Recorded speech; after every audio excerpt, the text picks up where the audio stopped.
Today I'd like to introduce you to a new reel from KastKing. It's called a Rover. They come in three sizes, 40, 50, and 60. It's a basic round bait casting reel. This is the largest. This is the 60 size. I would suggest this particular reel if you were going to be using it mostly in heavier currents where you're going to need heavier weights to hit the bottom, say 8 ounces, 6 ounces, or in deeper water, sometimes 40, 70 feet or so. I'll be using this particular reel myself in salt water. I run a charter boat called the Grand Slam out of Montauk, and in Montauk we have pretty strong currents, and I'm commonly fishing in water 60, 70, 80 feet. I'll be catching a lot of fluke, big fluke hopefully with this particular reel come May. A little bit of striped bass fishing, we would say fish in the school size range, say 10 to 15 pounds, and probably some bluefish in that same size range, if not a little smaller. And we'll also be using this reel to catch a lot of porgies and sea bass. I'm sure this reel would be just fine for redfish, catfish down south, for the anglers that enjoy that type of fishing. This particular reel was based on a KastKing RXA reel, which is this particular reel right here. Right away you can see a couple of quick changes. Number one are the different handles. I particularly like this handle because it's a little more substantial. The technical term is called ergonomic. I believe this is like a Hypalon material, which is what a lot of rod manufacturers use as their rod grips. Another feature that you'll see is that the free spool is now basically can be almost considered ambidextrous, because I can either hit it with my right thumb or my left thumb, where previous it was mostly just a right-handed configuration, because while I'm holding the reel I couldn't really hit it with my holding the reel on the rod, I couldn't really hit it with my left thumb. The biggest change that you'll see cosmetically is that the original RXA had a level wind. The new one doesn't.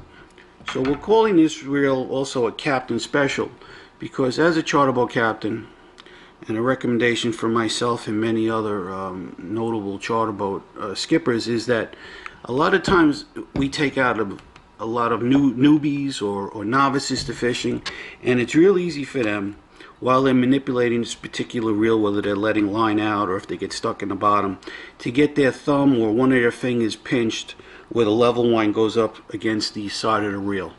And if that's a problem that we can avoid, I mean, why not? I mean, we don't want to get anybody injured. And with the level wind, it's just another thing that can break. And charter boat captains like things that are tough and won't break. So if we can get rid of an issue, you know, we're all for it. So those are the three big differences that you can see by looking at the reel.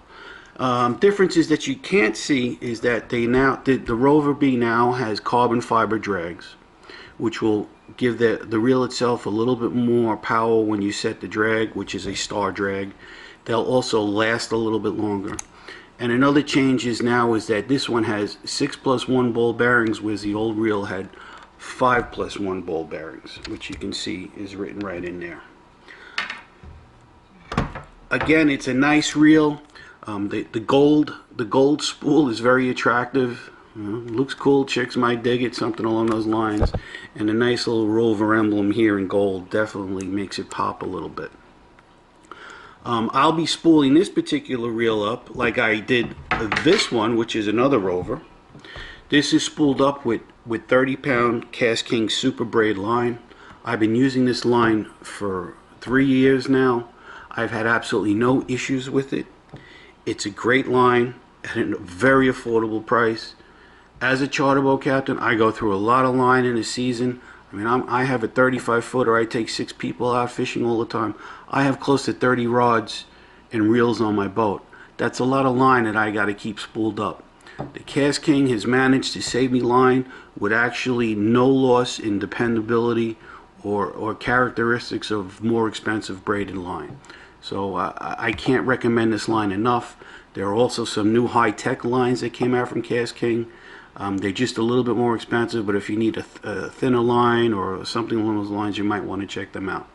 But on a reel this size, I will spool it up with about 150 yards of 30-pound KastKing Super Power Braid.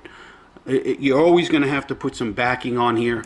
So what I'll do is I'll put a good portion of, say, 40-pound monofilament line to start off the reel, and then when I get to right about maybe a quarter inch or so from the top of the spool, that's where I'll put my 125, 150 yards of braided line onto it.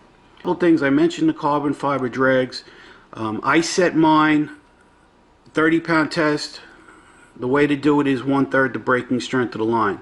So I will take a scale, I will set these drags at about 10 pounds of pressure, and I'll pull it off the reel a couple of times so I get a little muscle memory to realize about how tight 10 pounds is. But at the end of every trip, I always back off on the drags. This will, and you can do that just by turning the star drag counterclockwise. This will increase the longevity of your drag washes tremendously. Another thing to remember when you get back to the dock or back to your car or back home, you're going to rinse your reels off, especially in salt water. I know some freshwater guys don't bother, but in salt water we always rinse our reels off. When you have the hose, don't push the nozzle all the way down and flush the heck out of the reel, because what that'll do a lot of times, that's just going to push the salt water into the inner workings of the reel. Just touch the manipulate the hose nozzle just so you get that light spray, and then just move it around like so, and just let the salt water be washed away as opposed to washed into the reel. And you know, a little lubrication here or where the free spool works is definitely not a bad idea. And other than that, I was very happy with the original RXAs, with the improvements here on the Rover. As you can see, I already have 2 of them. I prefer these sizes just because of the depth of the water and the size of the fish that I am normally trying to catch. If you don't fish in deeper water, or if you're catching fish mostly under 5 pounds, or maybe say between 5 and 7 pounds, you can get away with a lighter reel such as the 50 or the 6 or the 40. But I'll just stick with the 60s for what I do, and as you can see, it basically just fits nice in my hand. And if for the price range, they're going to range from $45 to $55. They get a full 1-year warranty. I can't see how you can beat that price range. So give the KastKing Rover a shot. And I hope you enjoyed this video, and hopefully in the future I'll put up a few more of the products that I like from KastKing. Have a nice day.